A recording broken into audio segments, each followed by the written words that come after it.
দুদিকে। তারপরে আবার এদিকে দেখে নিতে হবে এটা মিলছে কিনা।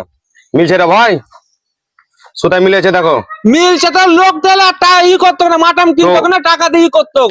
আজকে কর্নার মাটামের যেটা পেঁচাকুনা যেটা বলে যে কর্নার গুলো অনেক ক্ষেত্রে এরকম ঘুরে, যেরকম ঘুরে এই যে মাপের ডিস্টার্ব এতে কর্নার গুলো আমরা সঠিক মাপটা করতে পারি না মাটামের। তাই আজকে আমি মাটামের কাজটা করবো। তো মাটামের কাজটা খুব অল্প শর্ট টাইমের ভিতরে কিভাবে মাটাম আমি স্কোয়ারটা করছি। তো কর্নার যে ভাঙবেন, তো কর্নারটা কিভাবে ভাঙবেন, তো আমি কর্নার ভাঙাটা আজকে শিখে একটা ছোট্ট পদ্ধতি বলতে 100 টাকা নোটে কিভাবে আমি কর্নারটা ভাঙছি। তো এইভাবে আমি এটাকে কাজ পাও না, টাকা নিয়ে সকালবেলা কি করছো? টাকা দিতে ভাই কর্নারটা স্কোয়ারটা বাড়িয়ে যাবে, থাকবে না। খাঁচা মিডিল করে বসে দেবে, খাঁচা মিডিল হয়ে বসা যাবে, আর কর্নারটা তাকে ভাঙতে হবে, পেঁচাগুলোটা তো ভাঙতে হবে নাকি? কি পেঁচা করে টাকা সব কি করছো খালি?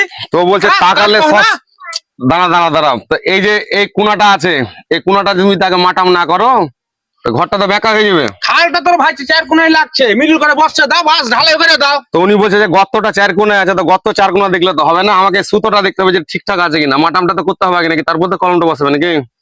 তাহলে টাকা দিয়ে তুমি মাটাম করবে? তো টাকা আমি কিভাবে কি করছি আপনারা দেখুন। খেলা পেয়েছো কাজকে? আচ্ছা ঠিক আছে, তো এই নোটটা যে দেখছি এই নোটটা কোনো পেঁচাগুনা নাই, এই নোটটা পুরো স্কোয়ার আছে। সকালবেলা মাথা খারাপ করে দিছো। দাঁড়ান রে ভাই, মাথা খারাপ তোমার এখানে একটা উলুং ফেলবো, একটা উলুঙই তোমার এটা কলম বসে যাবে। তো স্কোয়ার কাজটা আমি করছি দেখুন কিভাবে। এলা দেখো, আমাকে এইভাবে দু সাইডে দেখে নিতে হবে, বড় ছোট যেহেতু আছে আমার এটা, এই যে মাটামের কাজটা আপনারা দেখছেন, তো এইভাবে আমাকে নোটটা মিলিয়ে নিতে হবে। যেটা আমার কিভাবে মিলাচ্ছি এই যে দেখুন, এভাবে দুদিকে সুতাতে আমার এটা মিলছে কিনা দেখতে হবে দুদিকে। তারপরে আবার এদিকে দেখে নিতে হবে এটা মিলছে কিনা। মিলছে রে ভাই, সুতা মিলেছে দেখো। মিলছে তো, লোক দিলে ই করতো না, মাটাম কিনতো না, টাকা দিয়ে করতো। দাঁড়াও দাঁড়াও দাঁড়াও দাঁড়াও, তো এটা যদি আমার মিলে যায়, এটা যে দেখতে পাচ্ছেন মিলে যাচ্ছে, তাহলে জানতে হবে যে এটা আমার আর পেঁচা কোনা নেই, এটা আর কর্নার নেই, একবারে পুরো স্কোয়ার আছে। আর এবারে কলমের কাজটা কি বললে যে খাঁচা ফেলে দেবো, কাজ হয়ে যাবে, তাই তো? চকুই আছে একদম। তো শর্টকাটে এখানে 4টে দাগ মারতে হবে না, তাই একটা ছোট্ট টিপস কিভাবে কলমটা বসছে করে দেখি, উলুনটা দেখি। তা আমি কিভাবে গেছিলাম নামও দেখি, তোমাকে করা ছিল। তো আমি সেন্টারের কাজটা এবারে করছি, আপনারা দেখুন কিভাবে সেন্টারটা আমি করছি। এখানে ইটটা তোলো, তো সেন্টারের কাজটা আপনারা দেখুন আমি কিভাবে কি করছি। তো সেন্টার যেহেতু আমার এটা 4 রডের 10-10 কলমের কাজ হচ্ছে 250-250, 250 রডের কাজের আমার এটা 250 কলমের। তো এইভাবে দেখুন, এই যে সেন্টারটা আমি ফেলে দিলাম, এই সেন্টারটা ফেলে দিলাম, একটা মিডিল পয়েন্ট একটা রড মেরে দাও। তো মিডিল পয়েন্টে আমি একটা রড মেরে নিলাম, দেখো এই যে রডটা একবারে মিডিল সেন্টার করে দিলাম আমি উলুঙে। ছাড়ো দেখি এবারে, ছাড়ো ছাড়ো ছাড়ো, এই যে সেন্টারটা দেখতে পাচ্ছেন, এবার সেন্টারে আমি উলুনটা ফেলে নিলাম, তাই তো?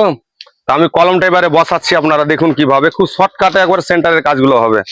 তা আমি এই মিডিল পয়েন্ট খাঁচাটা এবারে বসাচ্ছি। তো এই যে দেখতে পাচ্ছেন এই যে আমি সেন্টারটা করলাম এই যে রডের, এবারে আমাকে এটা দেখে নিতে হবে, এই কর্নার গুলোকে আমি টেনে নিলাম এটা, এই তাহলে আমাকে খাঁচাটা একবারে শর্টকাটে, যেহেতু আমার এটা 4 রডের কলম হচ্ছে, এটা 250-250 10-10 যে কলম বললাম আমি।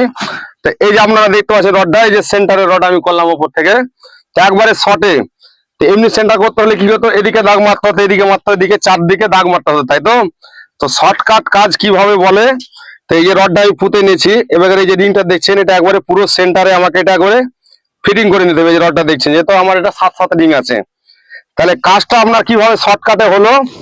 আর এই যে মাটামের যে কথা বললাম, নোটে দেখবেন কোনো পেঁচা কোনো থাকবে না, পুরো স্কোয়ার থাকবে। তো নোটের আমার দুটা কর্নারকে আমার এটা ঠিক সুতো মতো লাগাতে হবে, তাহলে কাজটা আপনার সঠিক মতো হবে। আমি খাঁচাটা কিভাবে যে সেন্টারটা করলাম আপনারা দেখতে পাচ্ছেন, তো মিডিল পয়েন্ট আমি এটা সম্পূর্ণ বসিয়ে দিলাম।